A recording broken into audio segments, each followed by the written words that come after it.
Hello， 大家好 ，Welcome back。我係開明樓，你嘅 Career Coach and Headhunters。今日一樣有我嘅好拍檔 Candy。Hello， 大家好 ，Ming 啊，今日我哋要傾一個幾乎所有打工仔都會遇到嘅現實問題 ——Matrix Management。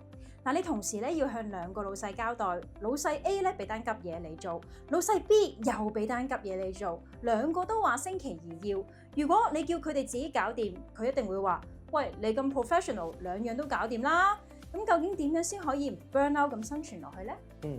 嗱，呢一個咧真係一個職場嘅大陷阱啦。作為一個 headhunters，我見過好多 top performers 唔夠一年就 burn out，因為佢哋想做 superhero， 星期六日都翻去開工，去滿足呢兩個老闆嘅要求。但作為一個 coach， 我同 client 講，你唔可以靠做多啲去 manage 佢 expectations， 你要 manage 佢哋嘅透明度。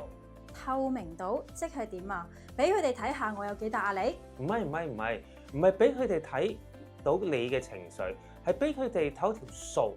呢一招我叫做 capacity mapping 產能展示。老細 A 通常基本都唔會知道老細 B 啱啱塞咗啲咩嘢俾你。如果你淨係話我好忙啊，咁聽落去咧就好似你喺度炸緊營啊 complain 緊啦。咁相反你要用 yes if 呢一個清晰溝通嘅框架。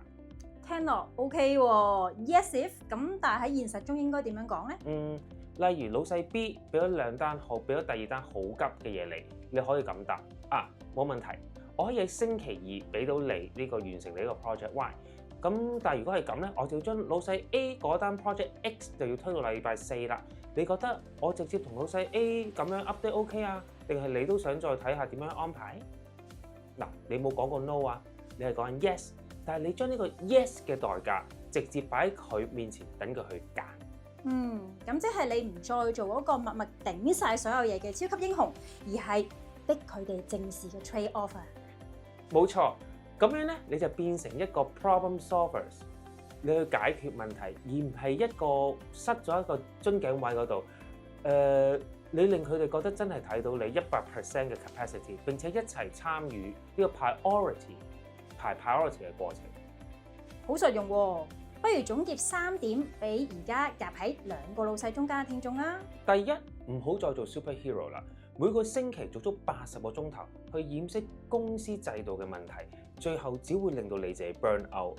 第二，用 capacity mapping 建立一個簡單嘅 priority list， 甚至 share 俾呢兩個老細，令到佢哋隨時都睇到你手上有幾多嘢做緊。第三，善用 yes if 呢個框架，永遠唔好淨係話我做唔到，要話可以。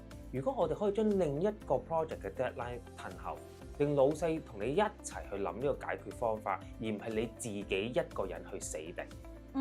即係 show 條數俾佢睇，增加透明度，然後用 yes if 去守住自己。冇錯，你唔係機械人，你嘅責任係講清楚所有嘅 trade off， 而唔係默默咁承受所有後果。下個星期我哋會傾一個好多 top performers 都會中伏嘅 quiet promotion。當公司將經理嘅工作量同責任交俾你，但係就同你講，不如我哋睇下你嚟緊呢半年做成點樣樣，之後我哋先再傾加薪啦。咦，你點樣可以保護到自己呢？哇，即係得個做字啊！壓力大咗，人工又冇加，真係慘啊！我都好想聽下你點樣拆呢個局喎。嗱，呢一個係一個好危險嘅 game。大家記住下個星期翻嚟聽啦，記得 subscribe 我哋嘅 YouTube channel，follow 我哋嘅 podcast， 同埋喺 LinkedIn connect with 我哋 Trove Executive，TROUVE Executive。下個星期見。